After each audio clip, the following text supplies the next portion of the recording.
अस्सलाम वालेकुम। मैं इब्रार अहमद महर एडवोकेट। कागजात नामजदगी जमा करवाने की आज आखिरी तारीख थी, बल्कि मैं तो ये कहूँगा कि कागजात नामजदगी छीनने की आज आखिरी तारीख थी। इस टॉपिक के ऊपर बात करेंगे, लेकिन इससे पहले चंद एक इम्पॉर्टेंट जो अहम खबरें हैं उसके ऊपर बात करेंगे।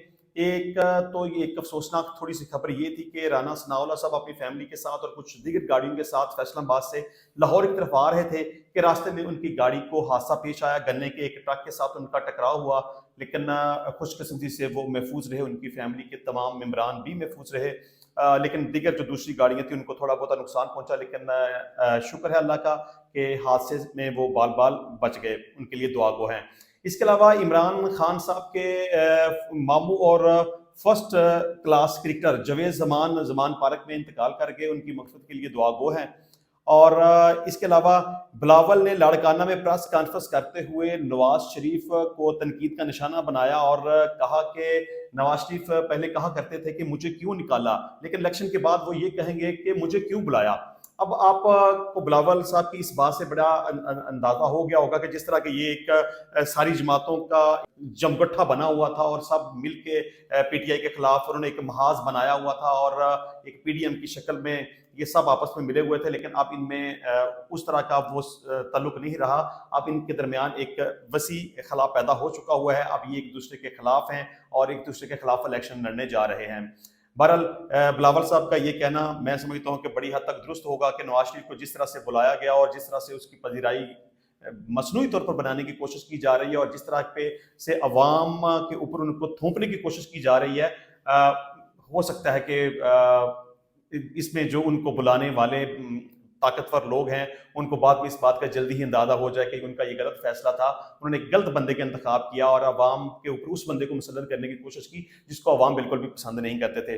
बहरहाल मुझे बड़ी उम्मीद है कि ऐसा ही होगा कि नवाज शरीफ ये कहेगा कि मुझे क्यों बुलाया। बहरहाल इसके अलावा आयसन इकबाल साहब ने एक बड़ा ही फजूल किस्म की स्टेटमेंट दी है कि नारोवाल में उन्होंने कागजाती नामजदगी जमा करवाने के बाद प्रेस कॉन्फ्रेंस करते हुए ये बात कही कि बिल्कुल लेवल प्लेइंग फील्ड है, किसी भी किस्म का कोई इशू कोई प्रॉब्लम नहीं है। जो बंदा चाहे कागजात नामजदगी जमा करवा सकता है। सब लोग अपने कागजात नामजदगी जमा करवा रहे हैं, किसी को कोई मसला नहीं है। उन्होंने ये भी कहा कि कोई कहता है कि फलां का लाडला है, कोई किसी के बारे में कहता है कि फलां का लाडला है, लेकिन नवाज शरीफ पाकिस्तान के 24 करोड़ अवाम के लाडले हैं। बहरहाल मैं उनकी स्टेटमेंट को एक बिल्कुल अब्सर्ड और स्टूपिड स्टेटमेंट समझता हूँ कि वो 24 करोड़ अवाम के लाडले हैं। अगर वो 24 करोड़ अवाम के लाडले हैं तो ठीक है, फिर इमरान खान को जाले और बोगस केसों में फंसा के उसको जेल के अंदर क्यों बंद किया हुआ है? इस तरह का ये क्यों माहौल बनाया हुआ है कि कागजाती नामजदगी लोगों को जमा नहीं करवाने दिए जा रहे, घरों के बाहर पहरा लगाया हुआ है कि कोई घर से बाहर ना निकल जाए, कहीं वो कागजाती नामजदगी जमा ना करवा दे। और अगर घर से बाहर निकले तो उनका पीछा किया जाता है, उनको पकड़ा जाता है, रिटर्निंग ऑफिसर के सामने उनको कागजात नामजदगी जमा नहीं करवाने दिए जाते, बल्कि रिटर्निंग ऑफिसर तक इस हद तक डरे हुए, सहमे हुए और खौफजदा हैं कि वो कागजात नामजदगी वसूल करने से इनकारी हैं। और अगर ये कहा जाए कि बैंक में जाके फीस जमा करवाए तो बैंक मैनेजर डरा हुआ है, वो फीस जमा करने से इनकारी है। और जिस तरह से फोर्सेस लोगों को का यानी जो लोग कागजात नामजदगी जमा करवाने होते हैं के लिए जा रहे हैं, उनको जिस तरीके से हरासा कर रहे हैं, उनको परेशान कर रहे हैं, उनके कागजाती नामजदगी को छीना जा रहा है, उनको फाड़ा जा रहा है। रिटर्निंग ऑफिसर्स के ऑफिस के बाहर फोर्सेस बैठी हुई हैं, किसी को अंदर नहीं जाने दिया जाता।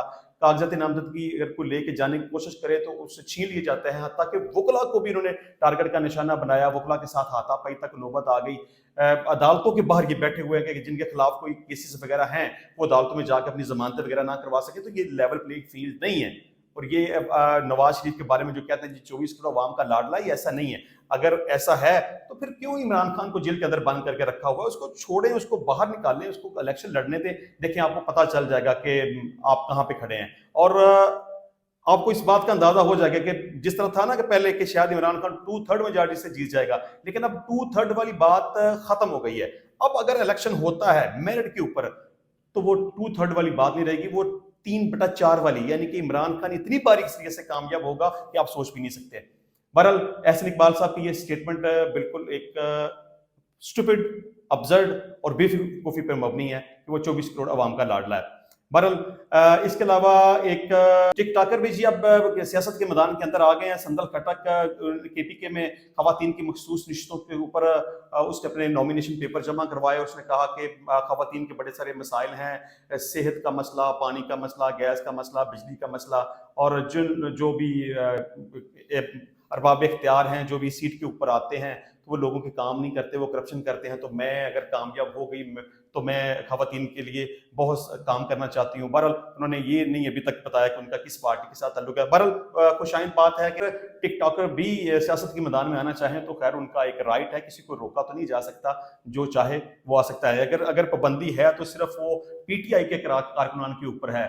PTI के लोगों के ऊपर पाबंदी है कि वो इलेक्शन नहीं लड़ सकते, उनको रोका जा रहा है, उन पे तशद्दुद किया जा रहा है, उनके साथ उनको मारपीट किया जा रहा है, औरतों को हरासा और ब्लैकमेल किया जा रहा है, उनको परेशान किया जा रहा है, उनको कागजाती नामजदगी जमा करवाने ही नहीं दिया जा रहा। बहरहाल जिस तरह के मैं ये कह रहा था कि आज कागजाती नामजदगी जमा करवाने की आखिरी तारीख है और कागजाती नामजदगी छीनने की भी आज आखिरी तारीख है। जिस तरह ये 3-4 दिनों से माहौल बना हुआ था कि जिस तरह से PTI के कारकुनान इलेक्शन के हवाले से कागजाती नामजदगी लेके रिटर्निंग ऑफिसर्स के पास जाते थे तो उनको रास्ते में ही रोक लिया जाता था, उनको पकड़ा जाता था, और उनको लापता कर दिया जाता था, उनको हरासा और परेशान किया जाता था कि किसी भी तरीके से PTI के जो अराकीन हैं वो रिटर्निंग ऑफिसर तक ना पहुंच सकें और कागजाती नामजदगी जमा ना करवा सकें। बहरहाल इसमें कागजाती जमा करवाने की डेट अब खत्म हो गई, वक्त खत्म हो गया। इसमें जांच पड़ताल के लिए 30 दिसंबर इसकी लास्ट डेट है। 30 दिसंबर तक जांच पड़ताल कर ली जाएगी और रिटर्निंग ऑफिसर के फैसले के खिलाफ जो कोई भी अपील करना चाहे वो 3 जनवरी तक अपील दायर कर सकेगा। और इसके अलावा इंतखाबी निशान जो है वो 11 जनवरी को जारी किए जाएंगे और पोलिंग 8 फरवरी को होगी।